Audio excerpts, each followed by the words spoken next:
नमस्कार दोस्तों। एक कहानी चैनल में आपका स्वागत है। साल 1940-41 की बात है। 10 साल का एक लड़का चंद्रमोहन स्टेशन पर खड़ा था।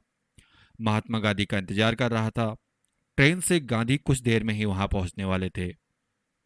चंद्रमोहन को उसकी दादी ने 3 रुपए दिए थे, जो उस समय के हिसाब से बहुत बड़ी रकम थी। गांधी तीसरे दर्जे के डब्बे में यात्रा कर रहे थे। साथ में कौस्तुरबा और उनके सचिव भी थे।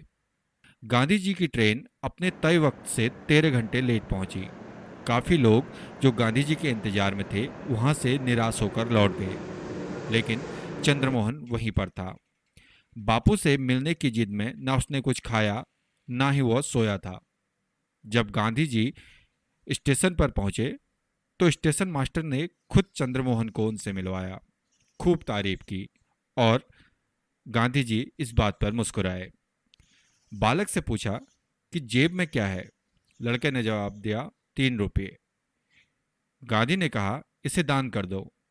उनके पास एक बक्सा था जिसमें वह दान जमा कर रहे थे। चंद्रमोहन ने कहा, हिम्मत है तो ले लो, या फिर यह बताओ कि मैं किसके लिए दान करूं। गांधी ने कहा, यह रुपये गरीबों के लिए दान कर दो। चंद्रमोहन ने 3 रुपये बक्से में डाले और पूरा बक्सा उठाकर चल दिए। चकित गांधी ने उनसे पूछा कि यह क्या कर रहे हो। चंद्रमोहन ने कहा कि पैसा गरीबों के लिए है और मेरे गांव में कई गरीब हैं। मैं ये पैसा उन्हें दे दूंगा। आप चाबी मुझे दे दीजिए। कस्तूरबा हंसने लगी और कहा, आज पहली बार आपको कोई टक्कर का आदमी मिला। गांधी जी से उनने कहा, यह बक्सा मुझे अपनी सौतन की तरह लगने लगा था। बढ़िया है बेटा, इसे ले जाओ। चंद्रमोहन ने कस्तूरबा की बात सुनकर वह बक्सा वहीं छोड़ दिया और स्टेशन से भाग गया। चंद्रमोहन जैन नाम के इस लड़के को आज आप ओशो के नाम से जानते हैं। और भी कई नाम थे, ओशो, आचार्य रजनीश, भगवान रजनीश, और भी काफी। लेकिन अंत समय में उन्होंने ओशो का नाम ही अपनाया। 19 जनवरी 1990 को पुणे के एक आश्रम में उनका निधन हुआ था। ओशो तमाम उम्र विवादों से घिरे रहे। उसी तरह का एक विवाद ओशो की मौत से जुड़ा हुआ भी था कि क्या ओशो की मौत स्वाभाविक रूप से हुई थी, क्या इसमें कोई और एंगल भी था। जानेंगे आज के एपिसोड में।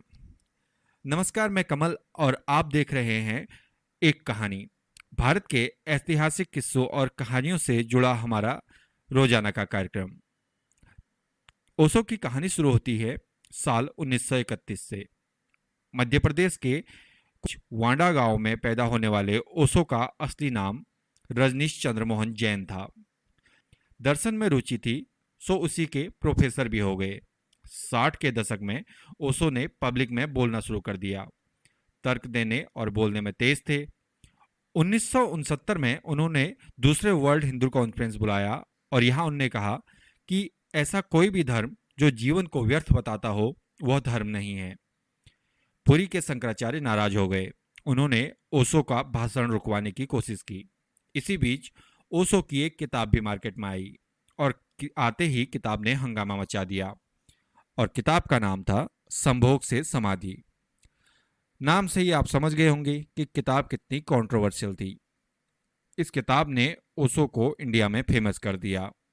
उन्होंने पुणे के कोरेगांव पार्क में अपने आश्रम बनवाए और यहाँ बुद्ध का ध्यान सिखाने लगे। दुनिया भर से लोग इस आश्रम में आने लगे और इसके चलते 1977 के आसपास उनकी सरकार से खटपट भी होने लगी। उस वक्त के प्रधानमंत्री मोरारजी देसाई ओशो के धुर विरोधी थे। ओशो को लगा कि भारत में बात नहीं बन पाएगी, तो उन्होंने यूएस जाने की ठान ली। अमेरिका के ओरेगन राज्य में करीब तकरीबन 64,229 एकड़ बंजर जमीन पर उनने एक बड़ा सा कम्यून बनाया और नाम दिया रजनीशपुरम। इसे एक छोटा शहर कह लीजिए। 3 वर्ष के भीतर उनके अनुयायियों ने बंजर जमीन को एक सुंदर शहर बना दिया। इस शहर में लगभग 7,000 से अधिक नागरिक थे। इसके अलावा fire brigade, police, restaurant, shopping malls, staff house, सब कुछ मौजूद था। 42,000 फीट लंबी हवाई पट्टी, सार्वजनिक बस सेवा के लिए अतिरिक्त सीवेज प्लांट और जलाशय जैसी आधारभूत सुविधाएं और लग्जरी यहाँ पर मुहैया थी, क्योंकि जो रहने वाले लोग थे वो अपने अपने फील्ड के ज़्यादातर एक्सपर्ट थे। उन सब ने अपना एक्सपर्टीज़ यहाँ पर डोनेट किया था। इस दौर में ओशो कहने लगे कि मैं अमीरों का गुरु हूँ। इस समय पर उनके पास 93 रोल्स रॉयस कारें इकट्ठा हो चुकी थी। मशहूर किस्सा है कि तब हिंदी फिल्म इंडस्ट्री में अमिताभ बच्चन के बराबर कद रखने वाले विनोद खन्ना अपना घर बार और करियर छोड़कर रजनीशपुरम में जाकर बस गए थे। रजनीशपुरम ओशो का सपना था, एक नई दुनिया बसाने का। लेकिन जैसा कहते हैं कि नर्क जाने का रास्ता बेहद अच्छी नीयत से तैयार होता है। ओशो के कम्यून में कई सारी गड़बड़ियां होने लगी। मां आनंदशिला नाम की उनकी सेक्रेटरी को बायो टेरर अटैक में दोषी पाया गया और उन्हें 20 साल की सजा भी हुई। ओशो कहते हैं कि उन्हें शीला के कारनामों का पता नहीं था। उनके शिष्यों को इस बात पर भरोसा था, लेकिन अमेरिकी सरकार के मुंह में खून लग गया था। सरकार पहले ही रजनीशपुरम को संदेह की दृष्टि से देख रही थी। इसका कारण था अमेरिकी सरकार का एक पुराना कड़वा अनुभव, जो कि साल 1980 में दक्षिण अमेरिका के एक देश गुयाना में घटी हुई घटना थी। यहाँ जिम जोन्स नाम के एक तथाकथित गुरु के कारण 918 लोगों की मौत हो गई थी। इसमें अधिकतर अमेरिकी नागरिक थे और एक अमेरिकी सांसद भी थे।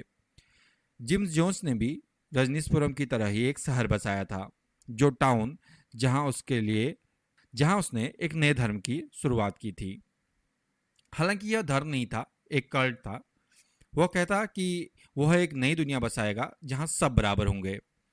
हजारों लोग जोन्स टाउन गए और मारे गए, और अमेरिकी सरकार इस घटना के बाद काफी सतर्क रहने लगी। और इसके बाद ही शीला वाला केस हो गया और सरकार ने रजनीशपुरम पर शिकंजा जड़ना शुरू कर दिया और कायदे से प्रवासी अधिनियम के उल्लंघन और कई अन्य मामलों में उसे गिरफ्तार कर लिया गया। कई दिन जेल में बिताने के बाद ओशो को देश से निकाल दिया गया। अमेरिका के अलावा 21 देशों ने उनके प्रवेश पर प्रतिबंध लगा दिया। ओशो को तब वापस भारत लौटना पड़ा और रजनीशपुरम आश्रम दोबारा बंजर हो गया। ओशो की अधिकतर रोल्स रॉयस बेच दी गई। भारत में ओशो ने एक बार फिर पुणे के आश्रम में प्रवचन देना शुरू किया, जो कि कोरेगांव पार्क वाला आश्रम था। 58 साल की उम्र में उनका निधन हुआ और तारीख थी 19 जनवरी 1990।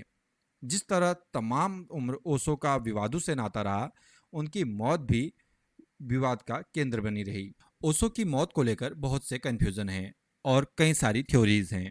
माना जाता है कि अमेरिकी सरकार ने ओशो को थैलेनियम नाम का एक स्लो पॉइजन दे दिया था, जिससे वह धीरे धीरे मौत की तरफ बढ़े।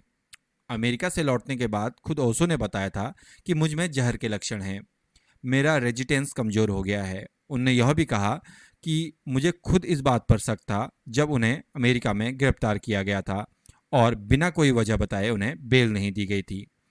इसके बाद ही उन्होंने बताया कि उनके अंदर जहर के लक्षण आए।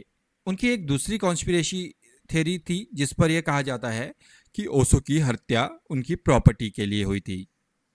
पत्रकार अभय वैद ने इस पूरे घटनाक्रम पर एक किताब लिखी, जिसका नेम था हु किल्ड ओशो, ओशो को किसने मारा। इस किताब में वैद ने कुछ सवाल उठाए। मसलन ओशो की मृत्यु की पिछली रात करीब 1 बजे डॉक्टर गोकुल गोकानी को आश्रम से फ़ोन किया गया और बिना नाम लिए यह कहा गया कि किसी की तबीयत खराब है, वह जल्दी आए। अपने एक स्टेटमेंट में गोकुल गोकानी ने बताया कि उन्हें पूरे 4 घंटे बाद ओशो के कमरे में जाने दिया गया। गोकानी बताते हैं कि ओशो के हाथ में उल्टियों के छींटे थे और ऐसा लग रहा था कि उनके मरने का इंतजार किया जा रहा था।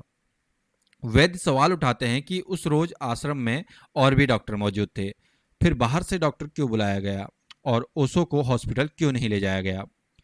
गोकानी के बयान में उनने बताया कि ओशो ने 1 घंटे के अंदर ही शरीर छोड़ा था, क्योंकि उनका शरीर अभी गर्म था। इन्हें उनका डेथ सर्टिफिकेट लिखना था और जैसे कि हमने बताया ओशो का शरीर गर्म था और साफ साफ था कि उन्होंने अपना शरीर 1 घंटे से पहले नहीं छोड़ा होगा। गोकानी के अनुसार उनने ओशो को अंतिम सांस लेते हुए नहीं देखा। इसलिए उन्होंने जयेश और अमृतो से उनकी मृत्यु की वजह पूछी। उन्होंने गोकानी से दिल की बीमारी के बारे में लिखने को कहा ताकि शव का पोस्टमार्टम ना हो। सवाल यह भी है कि गोकानी ने उल्टियों के बारे में क्यों नहीं पूछा। उसके बाद अंतिम संस्कार में बहुत हड़बड़ी की गई और हड़बड़ी में ही ओशो का अंतिम संस्कार कर दिया गया। इस मामले में आश्रम की तरफ से आधिकारिक बयान में कहा गया कि ओशो की इच्छा थी, वो चाहते थे कि उनका शरीर 10 मिनट से ज़्यादा सबके सामने न रखा जाए।